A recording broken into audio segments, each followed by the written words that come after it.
Okay, ladies and gents, we're going to get going. Hopefully you know what this debate is, so I'm not going to tell you again. My name's Paddy Hannam. I'm the editorial assistant at Spiked. I'm going to be chairing today. We've got a fantastic panel for you. We're going to be kicking off with Nick Buckley, who is a charity founder, writer, and a former mayoral candidate. We're then going to go to Jodie Ginsberg, who's the chief executive of Internews Europe, followed by Fraser Myers, my colleague at Spike, deputy editor there, and producer of the Spike podcast, and lastly to Peter Whittle, who's the founder and director of the New Culture Forum. We're then going to come out to the audience for questions. So this debate is about boycotts and the history of boycotts and boycotts today. Obviously, in the title, the examples were GB News and Ben & Jerry's, but it goes a lot longer. The history of boycotts goes right back to one Charles Boycott, who was the agent for an absentee landlord in Ireland. I think it was in the 19th century. We've got 5 to 7 minute opening speeches. I think we'll just get cracking now. So, Nick, you're first up. You have 5 to 7 minutes. Thank you very much, and welcome everybody. Companies do not have a right to freedom of speech. It's reserved for individuals. It's reserved for me and you. But companies have the right to squash freedom of speech for their employees. It's called cancel culture. As an employee, we only sell so many hours a day to the company we work for. We don't sell ourselves. We're not trying to cancel a company by boycott. It's called customer choice. We don't buy things for many, many reasons. Too sweet, too salty, too expensive, too fragile, too heavy, too small. Remember that the customer is always right. Now, some companies link themselves to a cause these days. It's a marketing ploy. They have the gall to lecture us on social and environmental issues. They lecture us, the customer. This is the new battleground when you cannot make your product cheaper or better or more attractive. Companies can do whatever they want. That's the heart of our democratic capitalist system, as long as it's within the law. Their job is to make money. We know that. And I wish them well. Only the good survive. My job as a consumer is to get the best deal I can for the items I want and I need. Ultimately, the best deal for me will always be to safeguard the Western capitalist democratic society we have today. I expect every purchase I make to either have a positive effect on this or no effect at all. But absolutely not a negative effect. That's the deal I make with myself when shopping, that my purchase will not damage the society I live in. It's as simple as that. For companies that do not meet this criteria, I will not use them. You can say this is a boycott. I do not necessarily wish for these companies to fail, just to change if they want my custom. I want them to offer me what I want, but I want the wider general public to decide on the company's success. For I may be wrong. I don't profess to know everything. I want the public to make the decision if that company deserves customers. For this reason, I've set up a project called Go Woke, Go Broke UK to give the consumer the information they need to make an informed choice. If you like what they say, then give them your money. If not, shop elsewhere. The market will decide. Finally, the outcome I want is not for these companies to espouse my views. For who am I? What do I know? But I want them to keep their mouths shut on issues that do not directly affect them. I do not want to be lectured at on any social issues or environmental issues by a company. If you want my custom, it's simple. Lower your prices, improve quality, innovate, or simply offer me better customer service. But keep out of the culture wars or lose people's custom. Thank you.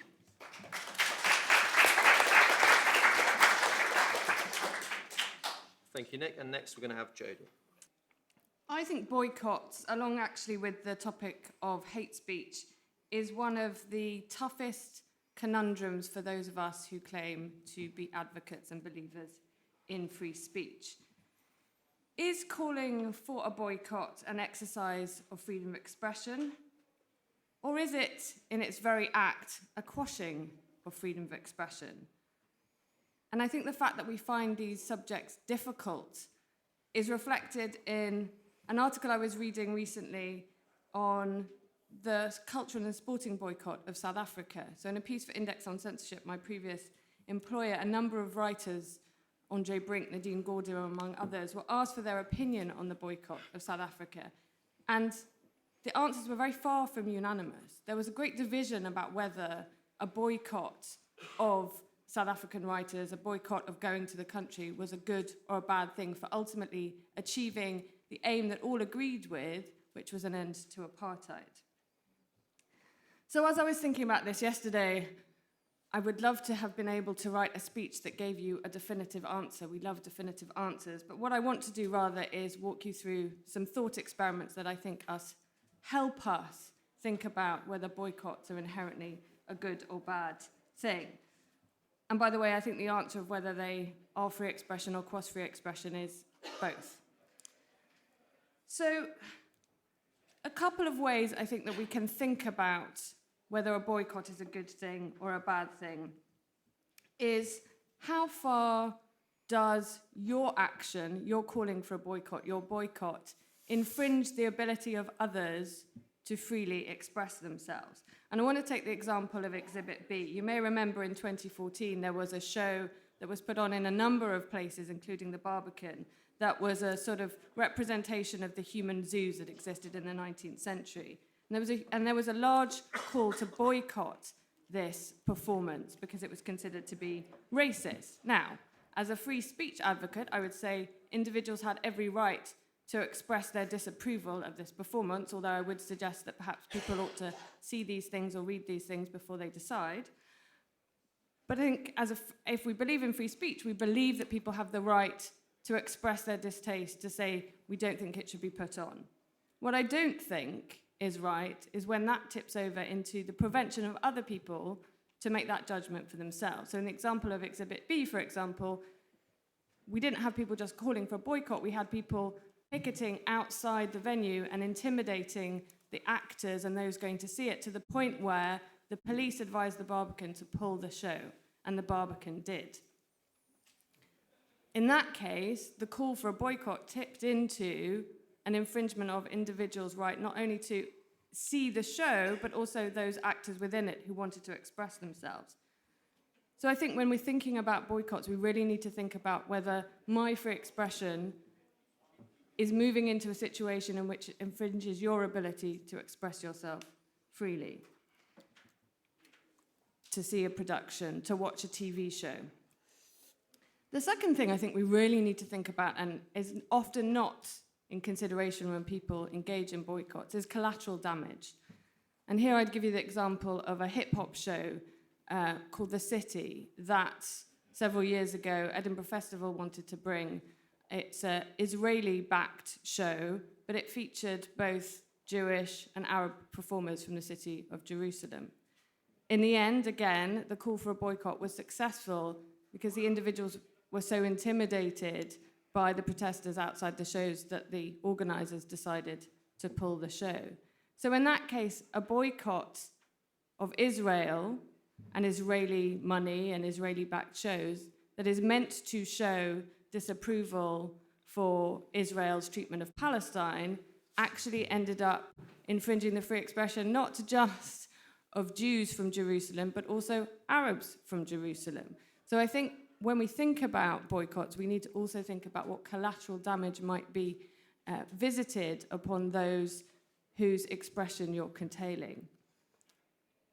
Those are thought experiments rather than a definitive answer, because I think the key thing around boycotts is that, as we've already heard Nick say, they need to be personal, and the problem most often comes when we see corporations or others making decisions, or universities, on our behalf.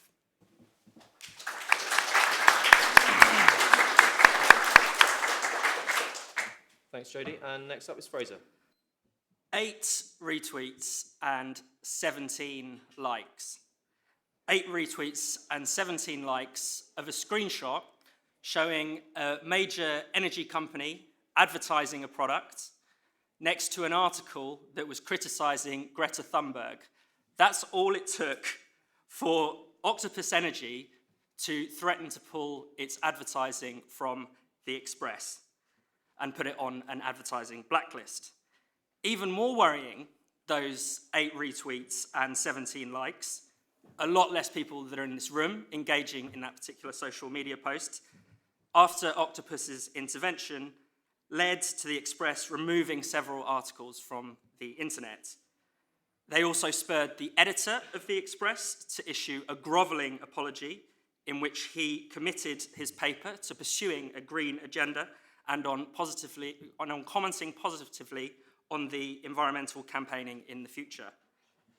So this was an extraordinary coup for a small group called Stop Funding Heat, which is an offshoot of, and this is an offshoot of the much more famous Stop Funding Hate. And they successfully persuaded a major company to use the power of capital to censor a critical story. A story that Express readers, if I think I understand them, probably would have enjoyed. And yet, the Express is self-censoring in order to appease quite a small band of people who would never dream of picking up a copy of the Express, at least without sanitizing their hands before and afterwards. The thing we have to recognize is that many of these kind of boycott campaigns, particularly against the press, particularly against the media, they're not especially powerful or popular. And even Stop Funding Hate, yes, it did have a hell of a lot of public engagement when it first started. It still doesn't have anywhere near the support as, say, The Sun or the Mail or the Express has readers. And yet they're able to kind of force companies to withdraw advertising and to apologize. So, you know, a tweet that called out Pizza Hut for doing a promotion in The Sun on Sunday had just over 100 likes. And Pizza Hut apologized for its promotion in The Sun on Sunday, even though that tweet had about 15,000 times less engagement as The Sun has readers. Company after company is folding and groveling before every threat of a boycott, usually from just a tweet or a petition, from a handful of people, and they're turning their backs on a potential mass audience of millions of people. And even stranger is every time this happens, companies release a statement about their proclaimed values. So when Grolsch pulled its advertising from GB News, we learned something very interesting about the company.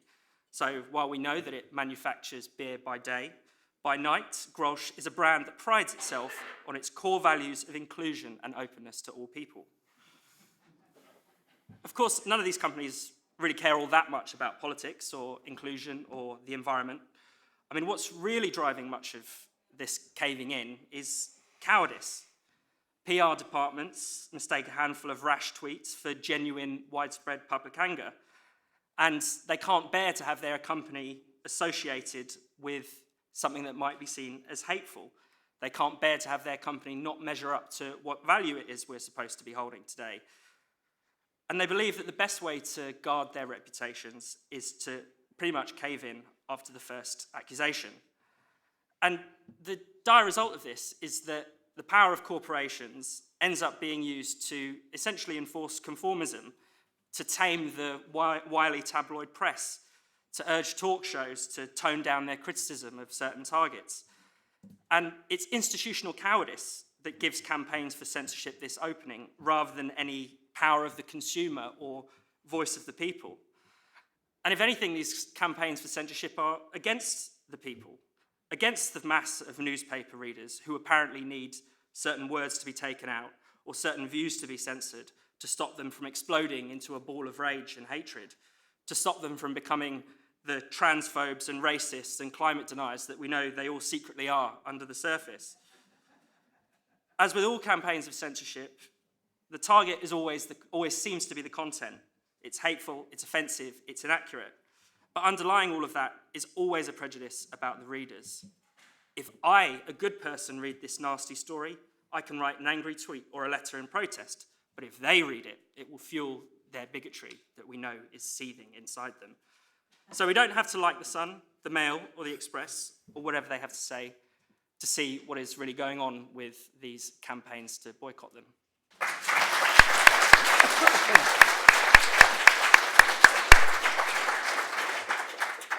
Thanks, Fraser. And Peter is going to round us off. Good morning, ladies and gentlemen. It's interesting, isn't it? I hadn't really given the topic of boycotts that much thought. It seems to be a fact of life, in a way. Is it good or is it bad? But then I sort of started to think about my own behavior, and I realized that I once adored Ben & Jerry's ice cream, and I no longer buy it. And I also remember a few years ago that I'd always, without a second thought, used Gillette razors. And then suddenly I thought, wait a minute, no, you're attacking me in this ad. You disapprove of me. So in fact, I started using another small brand, which was enterprising enough, called Harry's, just to make us, hay while the sun shone, if you like. So I have done boycotts of my own. I think the point is this, really, is that my colleagues here have, on the whole, talked about the market. I think that the problem comes when it's the public sector or when it is things that can't be measured so easily. And the New Culture Forum, when we discuss these things, without question, one of the most asked questions that we have is, well, we agree with you, but what do we do about it? And my answer to that is that you have more power than you think, right? So it's either in consumer terms, as I just mentioned, and it did have the most enormous effect on Gillette. They dropped about 10% market share, and they dropped that advertising campaign and rue the day. So you can do that, and you can stop eating ice cream or whatever. But what about sort of government bodies or sort of quasi-government bodies or institutions? So a very, very good example from recent years would be the National Trust. Now, of course, I should say that I'm talking about this from my point of view. Your point of view, your political views might be entirely different. So I am talking about my point of view. So obviously, with the National Trust, I abhor their decolonization agenda. I don't think they're doing what they should be doing. So if one will remember, one would cancel one's membership. Apparently, thousands of people have done this. The point about public institutions and commercial institutions is that money is king. And if you hit them in the pocket, it does have an effect. And I would say that in the kind of system that we have now, in Britain, the party political system, it doesn't hear people. It doesn't respond to people, even though it says it does. And so therefore, you have to say, right, well, what actually can I do? I can not approve of this. I can stop going to the British Library whilst they continually take out statues and pour scorn on their own archives when they stop doing what they're meant to do. So therefore, I would say that I'm pro-boycott in that sense. In the case of GB News, for example, I was against that boycott. I would be, because I support GB News. But the fact is, I think the difference there is that before the thing had even got going, there was an attempt to actually strangle it at birth. The difference is, the wonderful thing about this kind of situation is that good ideas should trump bad ideas. So ultimately, whatever you think about GB News, it didn't work. It's still with us.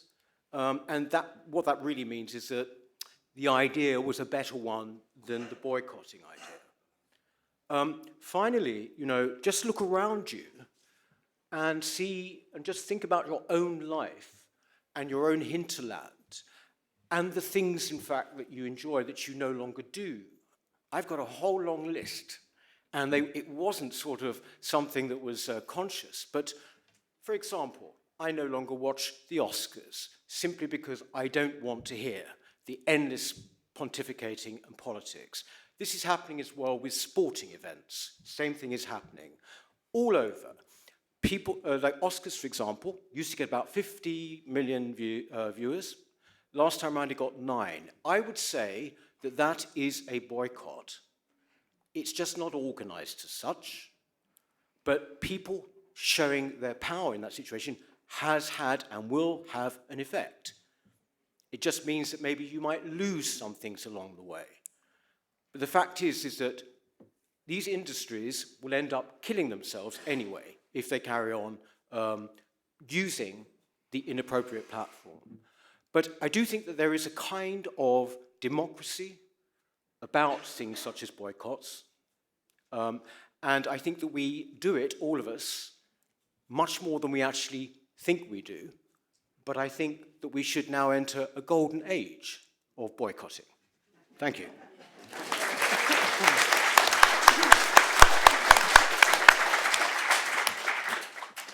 Okay, so thanks to our 4 speakers, lots of interesting ideas there. And we're going to come straight out to the audience. Okay, yeah, thank you. Interesting that you boycotted Gillette and went for Harry's, because Harry's then cancelled Michael Knowles on the Daily Wire themselves, so they're in the same game. But anyway, just to say. So I think what needs considering is it an individual act or is it a collective act? I think people have the right to do it, but is it the best thing to do? So collectively they have the right to do it, and it can force change. But I agree, you don't have the right to stop other people, for example, entering in a theatre, for example. You haven't got the right to do that. And I think, interestingly, the industries which are going woke, they're only doing that, I think, to deflect away from the fact that the kind of conditions of their own workers are very poor in many cases. So it sounds very good that they can do this, but I think it's a deflection and only a temporary stance until actually workers get organised and say, well, actually, you don't treat us very well. Thank you. Hello there. Boycotts seem to me to be simply a political tool, which are neither intrinsically good nor bad, and it all depends upon the context in which they are used. And the facet of that context, which I think we've not touched on, is boycotts in the context of monopoly, such as Facebook and Twitter, which by any reasonable definition constitute monopolies. You can't realistically go and expect someone to go and set up their own Twitter or set up their own Facebook and have that represent a platform which realistically competes with either of those companies. And then the other facet of the context, I think, is the American context, and anyone in this room earlier on heard me mention the American context. Many of the companies that are having the influence or having the tools provided them to have the influence are American. And Nick said companies have no right to free speech. Well, in fact, in America, they very specifically do, constitutionally, have the same rights to free speech as an individual. They can do what they like, and the government cannot constrain their speech, which I find particularly terrifying, given that the British government is actually encouraging Facebook to take on a greater role in the moderation of speech, trying to put it in the hands of machine learning. And as someone with commercial interests in AI and machine learning, I can tell you that's bullshit. So I'm very concerned not so much about the principle of boycotts, which I think is inevitable. There's nothing intrinsically good or bad about boycotts. It's the context in which they're taking place and the tools that are at the disposal of the people who are using them the way they're using them today. Thank you. Fraser, I think it was spot on of you to mention the Express and talk about the media in the context of this debate. Where I don't necessarily agree with you is you almost painted the Express as a victim of this culture, when actually I think that the modern digital tabloids are key enablers of this culture. I used to work in the digital newsroom of a tabloid newspaper, and a very popular genre of story was the confected outrage story. 2 or 3 people tweet about something, and then it gets whipped up into a story that makes out that the whole population are outraged about something. Then the same publications suffer because of that process that they're basically encouraging. So I think it's right to talk about the media as being central in this, but Actually, I think we need to look at the modern media almost as perpetrators of this, especially when their models are also very reliant on ad revenue, which they themselves are undermining by making confected outrage basically part of a way of life. Okay, we're going to take one more before we come back to the panel, but we will come back out again, so don't worry. Thank you. Thank you very much to the panel. I don't particularly disagree or necessarily agree with everything that was said, but I am left wondering if there is really anything new under the sun. If we just take our first speaker, I'm very sorry, but I haven't caught your name, but companies aligning themselves with woke issues in Western European history goes back to the Enlightenment, and it goes back to Wedgwood, who produced anti-slavery medals, which ladies wore in their hats and pinned to their blouses. So I am left wondering, is there anything particularly new to be worried about at the moment? The comments by the other questioners notwithstanding. I'm going to give each of you a chance to respond to any or all of the comments that have been made. You don't have to respond to everything. We'll go in the order that we started. So, Nick, do you want to go first? Sure. There's a difference between boycotting and cancel culture.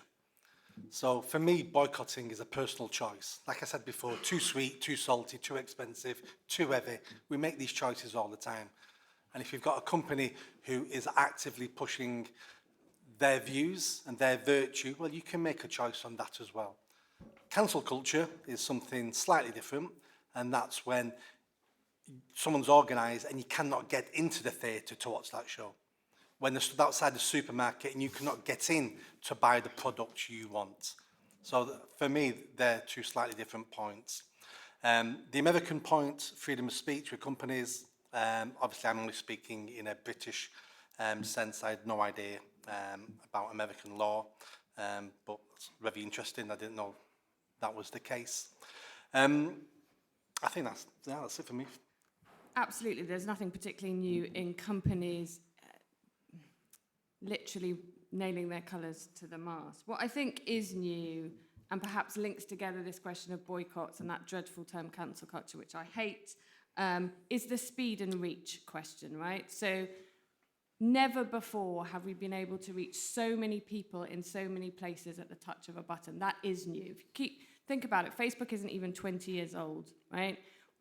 Never before have we been able to say, I think this company ought to be shut down, or we should not eat this ice cream, or we should not shave ourselves, press a button, and then suddenly we can reach thousands, millions of people with our call and have a very rapid effect. And that's exactly what a lot of companies are responding to. It's why the 15 tweets gets people so terrified, because they can see the tsunami coming down the road to them, and they think, shit, we better stop this thing that we're doing before, we get a pile-on from the Twitter sphere, which is why companies then, like The Express and others without backbones, back down so quickly. And I would argue, I very much agree with Fraser, that's the challenge, is how fast many companies and organisations back down, whereas actually if they took a breath and they thought about it for 5 seconds, they might come up with a more sensible response that isn't censorship. And the last thing is, I think it's a very easy trope to always blame the media for fueling outrage culture. We are outrage culture. I doubt there's anyone in this room, and certainly anyone who's on Twitter or Facebook, who hasn't at some point expressed outrage at something. Outrage culture is all of us, and where it becomes difficult is when that is used in such a way as it ends up shutting down somebody else's legitimate freedom of expression.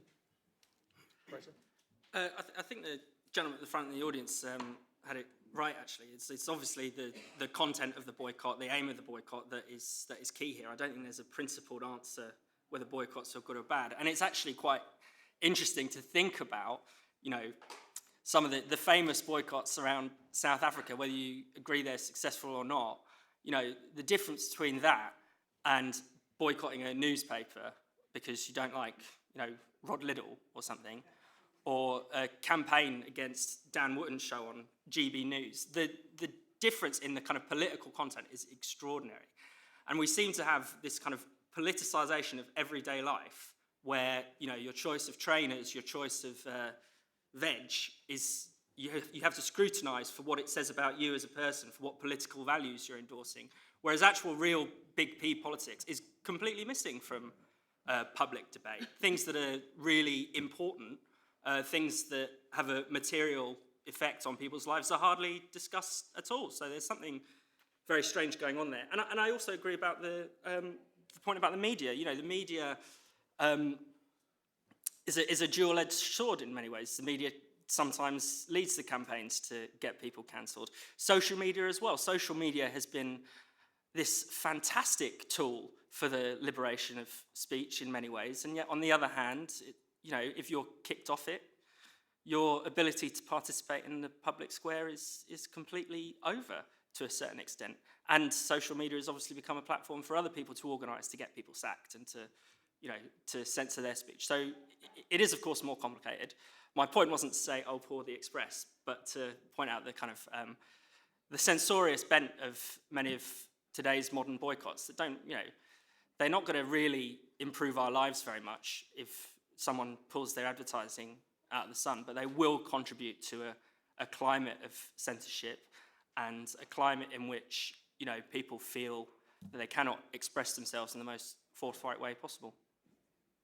Peter? Yes. In answer to the lady there about, is there anything new under the sun? Well, I hope there is, because we've still got an hour to fill.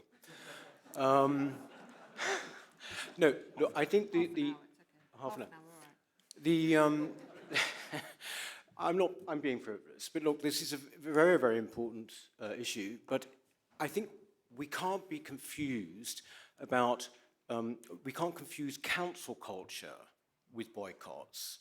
I think the point was made that they are slightly different things. I think you can boycott in response to cancel culture, and I think that that is an honourable thing to do. I mean, how would you do that? So, for example, take at the University of Sussex at the moment, Professor Kathleen Stock, right, is facing a huge campaign. You know who I mean by Kathleen Stock, yes?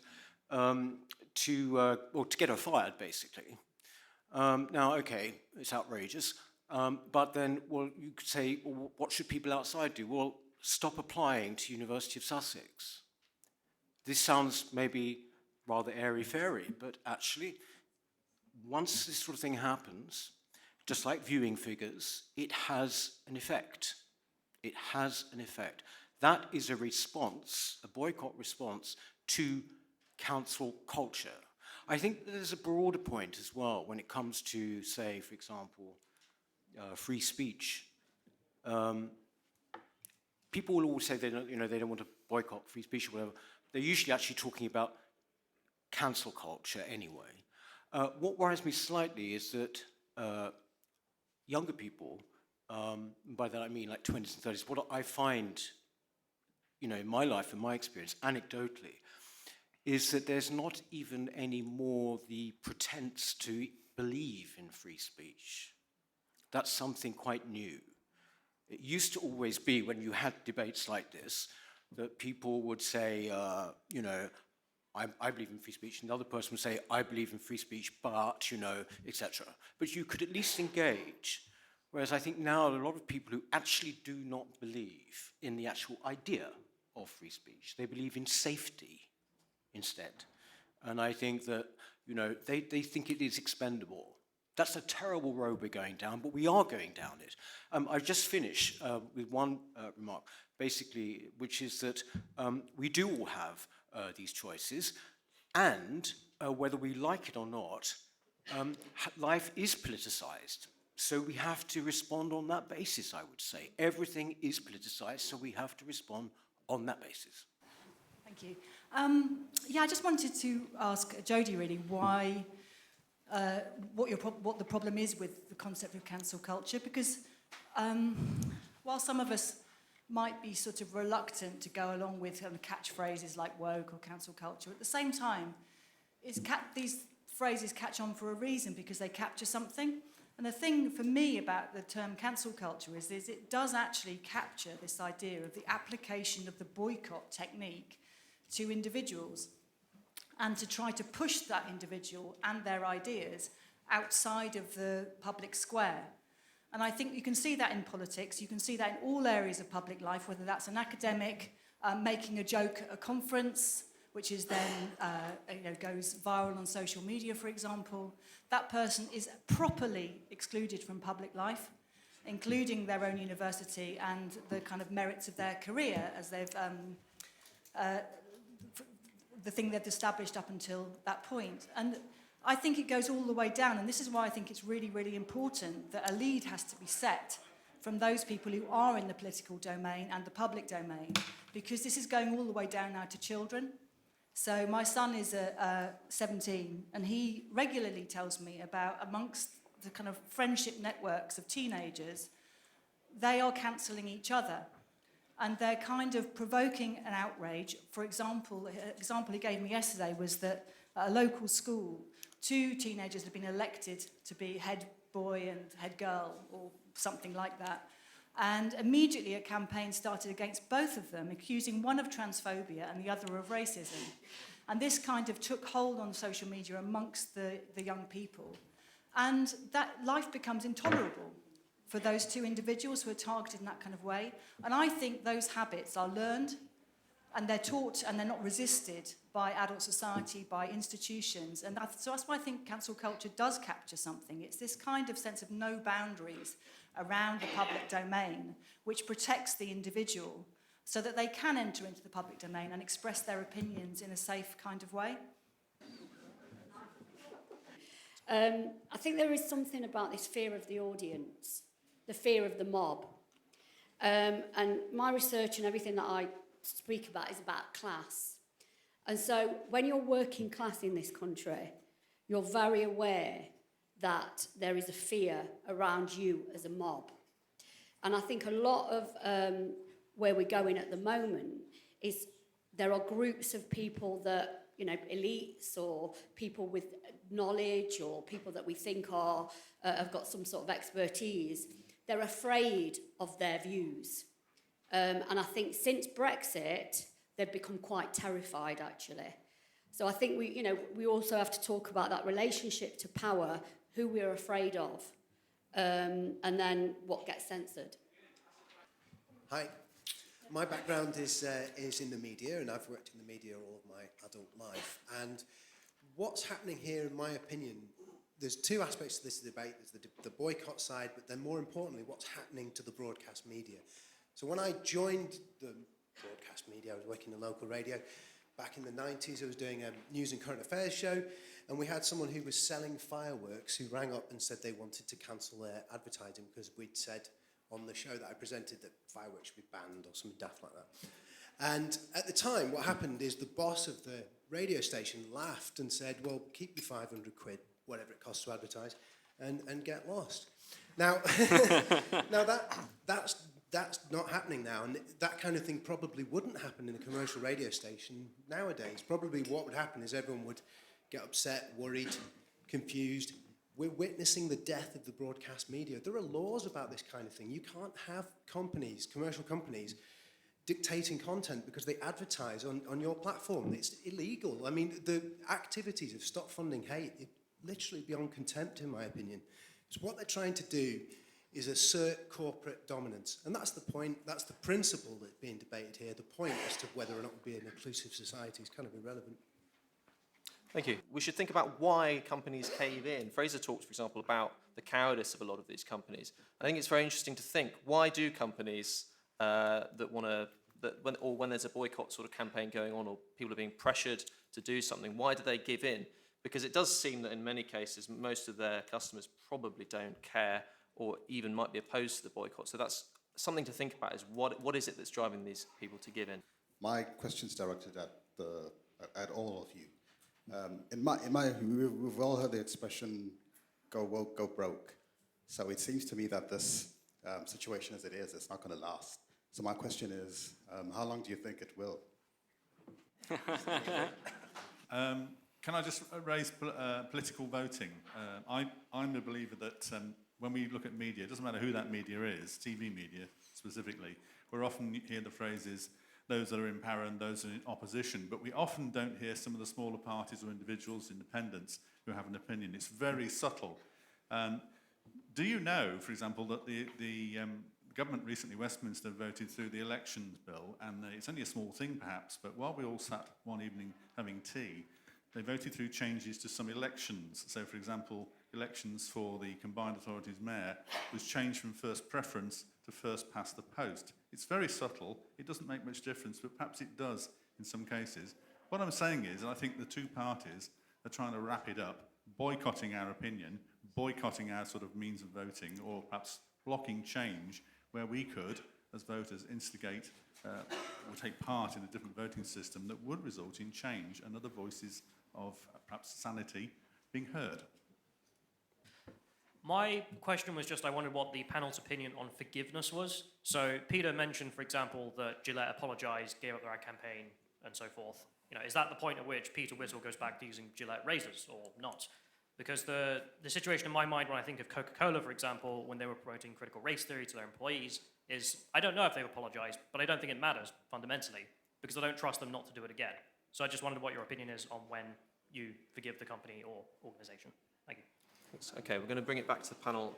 We will have time to come out again, so don't worry. Nick, do you want to... As individuals, we might not realise it, but we all crave power.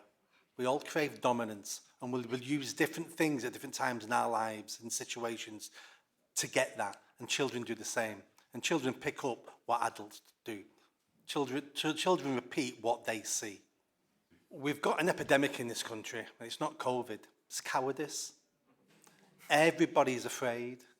Everybody's a coward. Everybody is self-censoring what they say. Nobody wants to put, I'm exaggerating now, this is not everybody, but putting their head above the parapet. And that's what happened last year. That's what happened with Black Lives Matter protests. That's what happened with the COVID lockdowns. We're all afraid. And the reason why we're afraid is because we've had it so good for so long. Nobody knows how to fight anymore in this country. Nobody knows how to stand up and say, no, not in my name. I'm not having that. And we need to develop a backbone, and we need to be able to use the word no. It's one of the most powerful words in the world. Jodie. So the reason I find cancel culture problematic as a term is because it covers everything, and it's used in such a way that it basically ends up encompassing a bunch of speech that I consider we need to be promoting, right? I'm not denying the existence of really insidious and growing tendencies to shut people down for views that they don't like and put them beyond the pale so they can never say it again, and especially in schools. And I have very strong views about the things that we should do around that. But the reason I find it really problematic is because it's used to sort of essentially sort of say, don't say that, you know, that's just cancel culture, therefore your views aren't valid. And the particular example that I want to use is this recent example of Kate Clancy, the writer. Now, if you followed the story carefully, what happened was she put out a tweet saying, oh, I've been accused of racism for saying these things. I'm not racist, I didn't say these things. And a couple of writers said, well, actually, they're in your books. You did say those. And these writers were saying that we as people of colour find them objectionable. That's all that happened. They didn't call for her to be shut down. They didn't ask for her books to be rewritten. Cue the usual nonsense where people kind of fall over themselves backwards to apologise and then the publisher. But those people were not engaging in what is termed cancel culture. But that's how it was framed in the subsequent media coverage. So those people who were exercising their legitimate freedom of expression end up themselves being hounded for exercising their freedom of expression because it's termed cancel culture and illegitimate. So I think we need to be really careful about how we use these terms, because in some cases, in fact many cases, lots of people are calling out behaviours because they see them as problematic and damaging to themselves. And I think as free speech advocates, that's what we want, right? But absolutely, I agree with you. There's a whole army of people just using their own personal views about things in order to not say, I think that's wrong, but say, I think that's wrong and that person should stop speaking. But it's not the case every single time, and I think we need to be really careful about that. I couldn't agree more about this question of backbone. I've got it written all over my piece of paper. All power to your editor who said, take your 500 and stick it where the sun doesn't shine. That's what we need much more, is people saying, look, that's great for you, but that's not our values. And I think part of the problem has come because we mistake a defence of our basic rights, which are enshrined with law, with being nice generally. And I think sometimes people have misunderstood or not been confident in the protections that exist already in the law for them to be able to express themselves, and so think they've been told that they've said something that isn't nice and then they must back down. Whereas in actual fact, oftentimes what they've said is perfectly legitimate for them to say. It might not be, other people might not like it, but it's perfectly legitimate, it's not illegal. And so I think we've somehow got into this situation in which we think being nice is the law all of the time, as opposed to sometimes people will say and do things that you might not agree with, and they've got absolutely every right to do it. Fraser? I'm old enough to remember a time, it was only probably about 3 years ago, when a kernel of like left-wing politics used to be get corporations out of politics. They're, you know, that was, if you were progressive, you thought that corporates had too much power over politics, get them out. Now, people seem to realise that this can be a tool. Their cowardice can be a tool, or maybe they don't see it like that. And that's changed things and poisoned things in quite an interesting way. And so it seems obvious that you don't want, you know, you don't want big money influencing MPs and things like that behind the scenes. But it seems to be now fine for Pizza Hut or someone like that to, you know, put their thumb on the scale on the debate about critical race theory. I mean, it is completely bizarre and completely poisonous. And I think one reason that can happen is because of the emptying out of politics generally. Someone, you know, over there brought up the two main parties. And, you know, there is no serious debate on the big issues between the two parties. They're two different parties trying to fight who can best manage things slightly better. Whereas then we're kind of left, when the actual domain of politics is so empty, you're sort of left squabbling over things on the sidelines, in the culture, so to speak, rather than in the political arena. And unfortunately, you know, some of those debates are not necessarily that enlightening and are not going to make the world a better place, really.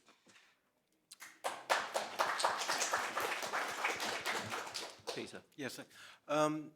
To the gentleman's point there, I guess, I think one of the reasons, of course, you know, corporations shouldn't, you know, have undue influence, but in a way it's sort of beside the point now, because basically corporations and broadcast media and almost anyone else you care to mention all have exactly the same values, and they all sing from the same hymn sheet. And in fact, you know, often the public sector gets it in the neck for this sort of thing, but in fact, the most woke places now are HR departments in corporations. In fact, they virtually do, you know, enact critical race theory. They just call it something else. I think that, so that's certainly the case. In relation to what the lady there at the back said about class, I hope I'm not misunderstanding what you were saying, but I think there's definitely the case now that the views, oh dear, this is really general. I'm being very general now, but basically we've seen the most extraordinary reemergence of outright snobbery in this country. And it's, you know, it's sort of expressed in different ways. So, as my colleague said, you know, about being nice, you know, whatever that means. But I think that we have seen an extraordinary since, well, Brexit actually exposed it in a way. The difference is, you might say, well, so what? What I would say is that the people who are the snobs have the power. They just have the power. And they are the motors behind so much of what we are talking about. I would slightly take issue with what Nick says about courage.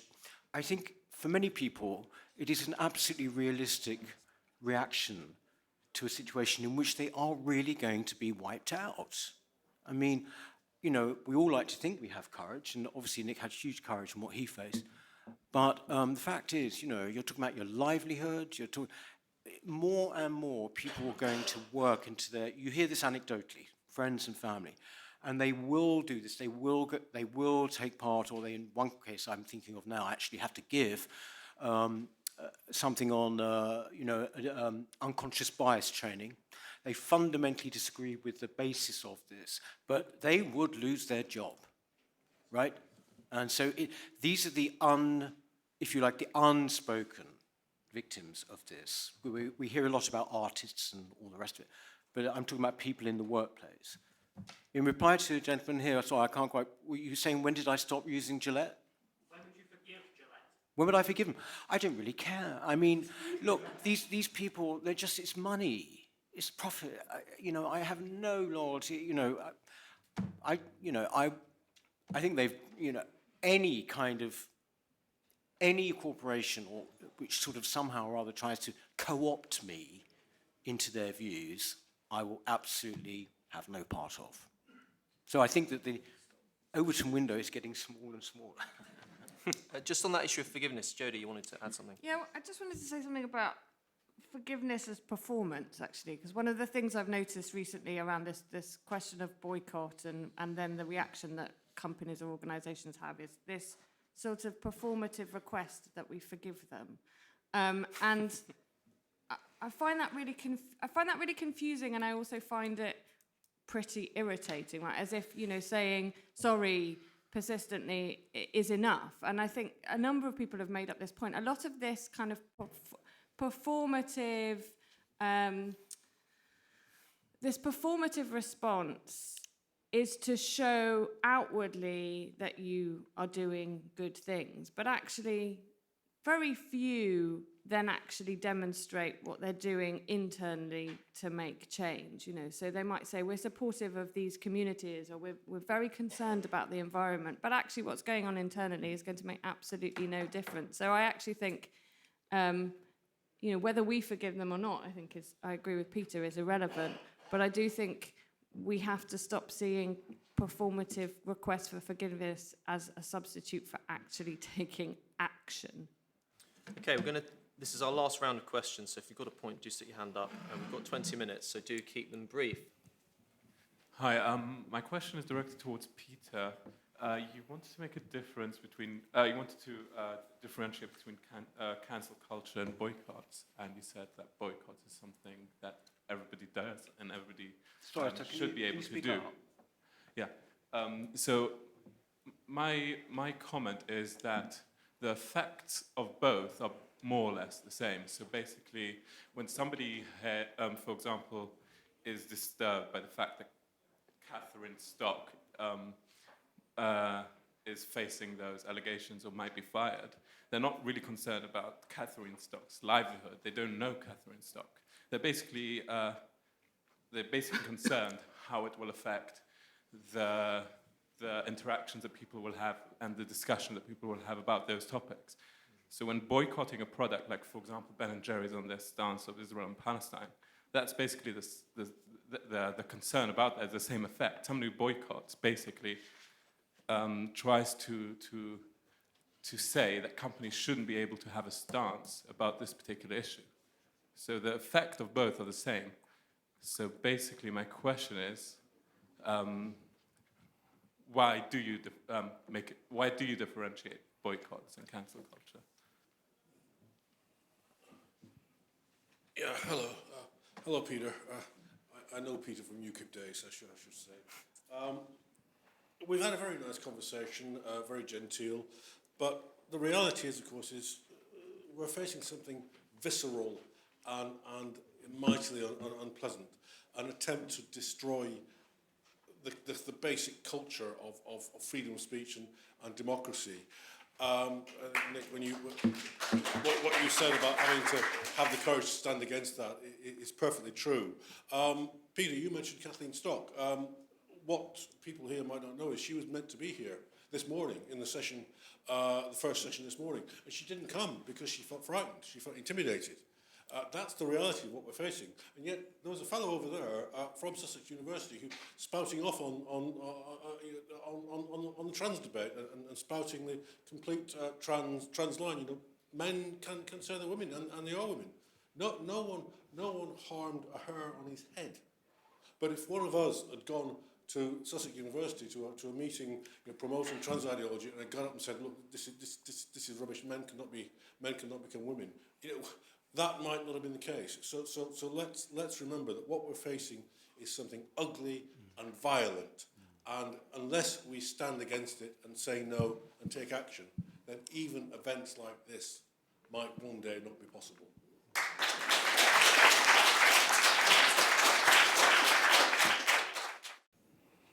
Yeah, I just had a question about the fact that opposition is inevitable, and so hence could you also extrapolate that boycotting is also inevitable, an inevitable issue.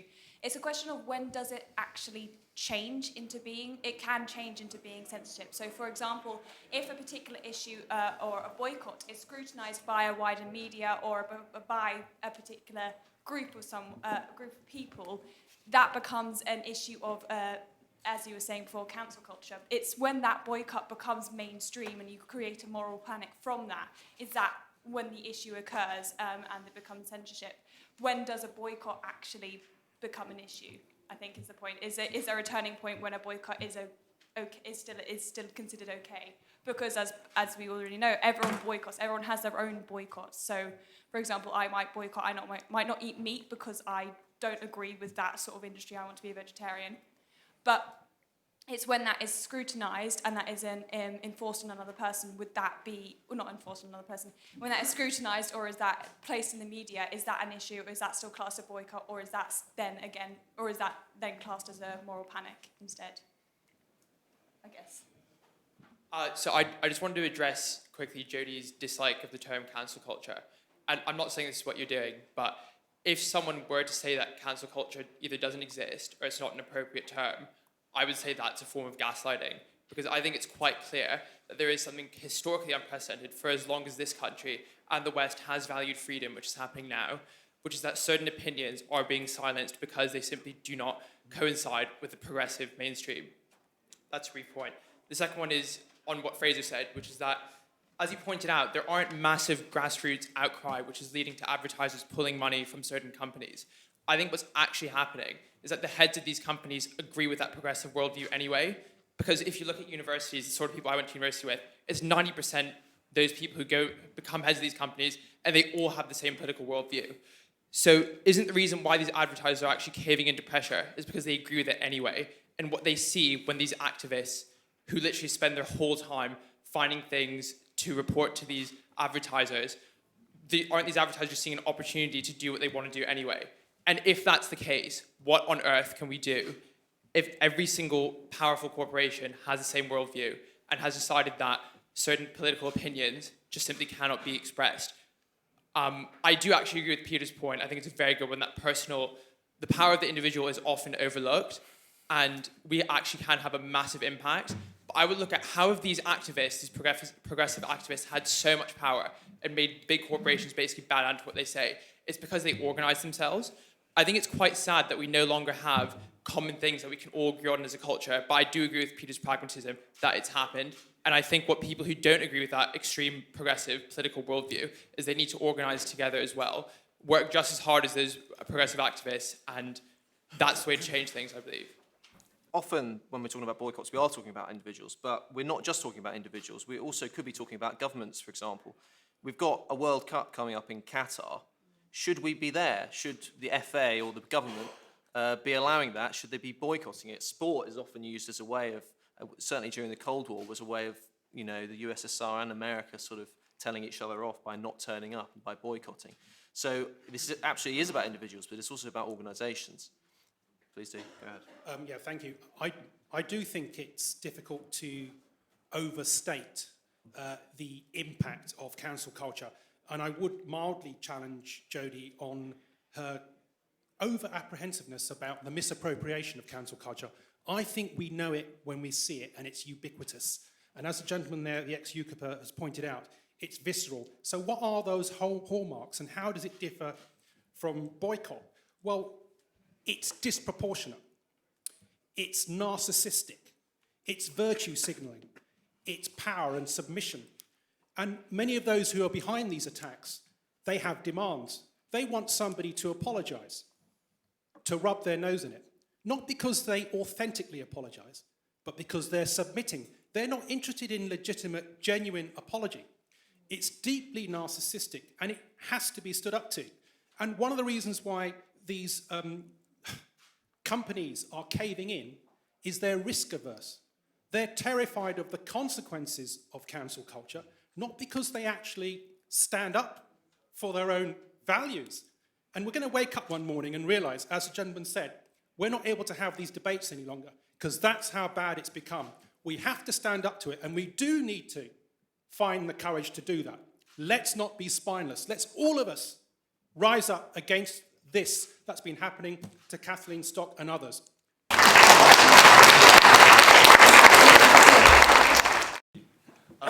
This is directed at Peter particularly, but anyone on the panel can answer the wider question. So you said you were boycotting a couple of public institutions, namely the National Trust and the British Museum, the reason being that they're not doing what they're meant to do. Now, a lot of people would argue that interrogating the past and looking at collections in a new light is exactly what they should be doing. The question really here is, how much room for subjectivity is there in what we should hold public institutions to as opposed to private companies, and how should we differentiate between them in terms of talking about boycotts? Yeah, it's just more of a observation on the fact that the only reason why cancel culture can exist nowadays is because of the failings of the legal system. And the fact that if, for instance, the laws surrounding education were properly enforced, we wouldn't see CRT being allowed to be pushed through the education system.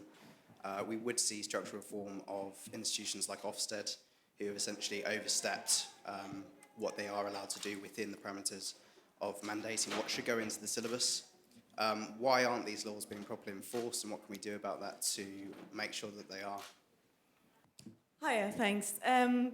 There's a lot of talk about the kind of companies and their responsibilities or their desire to do something. What is not talked about is the fact that woke culture gives companies a lot of powers over their workers. They are the ones now who control what the workers can think, how they organize, who gets employed. So woke culture is not something the companies are either for or against. That is a tool in their, in their power against workers. Yes, so that has to be absolutely centered to this discussion about why companies don't, tell people where the sun don't shine when they want to come with their woke demands. They're great. They give them all the power over the workers that they need. Okay. I'm interested to know from you, how much of this can we lay at the door of postmodern queer theory, gender-addled academics who should know better? That's what I'd like to know. My question is, what are the police doing? They're folding all the time, aren't they? You talk about that theatre, which couldn't run a show because of demonstrations outside. The police have a duty and are funded to keep the Queen's peace, not to fold in front of a bunch of loudmouth bullies and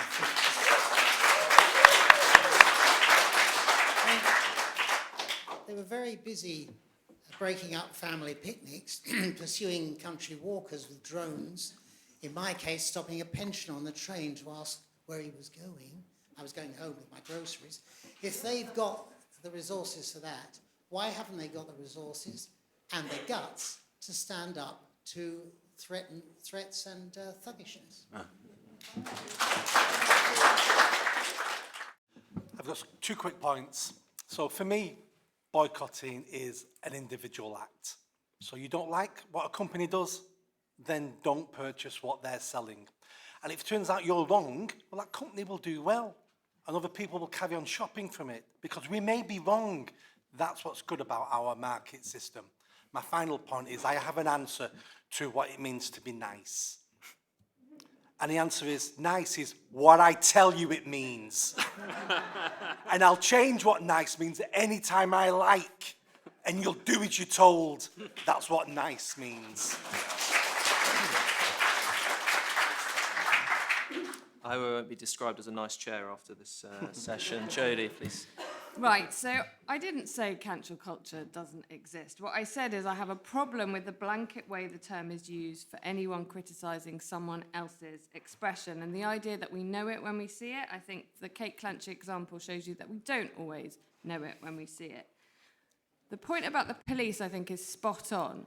Increasingly, we see police and, in fact, academia, and that's a big problem around the things like the Kathleen Stock example, is academia has a duty, universities have a duty to protect freedom of expression and academic freedom, and they are failing in enforcing that duty. So I think increasingly we're seeing these institutions misunderstanding their role, having a lack of clarity about the law that protects freedom of expression and academic freedom, and in part because somehow I think many of them think that the rules of Facebook and Twitter are actually the law. And in fact, lots of people increasingly think that the terms of service of our social media companies are the law. And we have to get much better at explaining people the vast difference between the terms of service that a private company chooses to apply and what's the actual law. And I think we need to do that much better.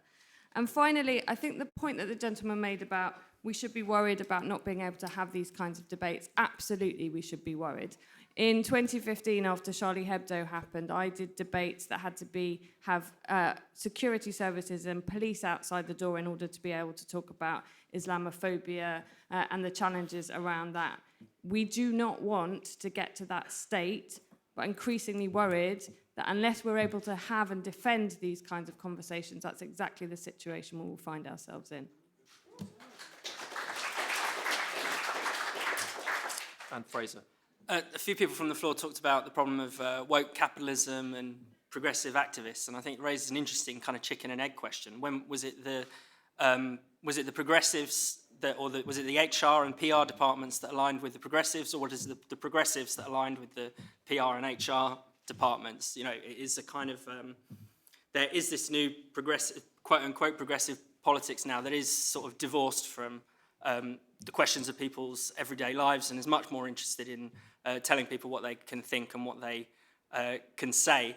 And it's quite obvious why that would be attractive to people who already hold power. And Peter, lastly. Yeah, just to take up a few points, also from the panel. Jodie says about we've got to be careful because we won't be able to have discussions like this. The point was made from the floor. I'd say in a way we're not having discussions like this. I mean, I remember one thing that really astonished me a while ago when the subject of Islam and Islamophobia came up. People were saying, oh, well, you see, we're much more at ease now than when Salman Rushdie wrote the Satanic Verses. That kind of wouldn't happen. Yeah, sure it wouldn't happen because no one would publish it. So we're at that stage, right?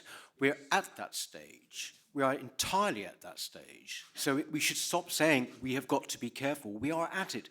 And I'd say that the most crucial part of all of this is that people self-censor anyway. You can bring in as many laws as you like now, but people have had such fear instilled into them that they actually will self-censor anyway. Our great artists, the creative industry, meant to be the most, beacons of free speech. When did they say anything that was going to actually anger or provoke anyone? It's been years, and they're not going to. I would say the reason for this, and it comes back to my original point about what we can do, when the gentleman over there says, we've got to rise up and stop this, is that I believe there's been a long march through all of our institutions, including the police, and indeed the police now are social engineers. They no longer care about crime much. They're about imposing things, right? And they are absolutely working, if you like, for the liberal establishment. I think it's been a long march, and we're seeing the results of it. So the way to do that is to instill fear into people for believing, what they might want to believe. And the only way, therefore, is not through voting, not because you shouldn't vote, but because no party is offering any real opposition to any of this. Certainly not Boris Johnson, whatever he might say. You've just got to take it into your own hands in a peaceful way. By that I mean by boycotting things and not actually, not buying things, not going places, not watching things. And eventually the penny will drop. Thank you.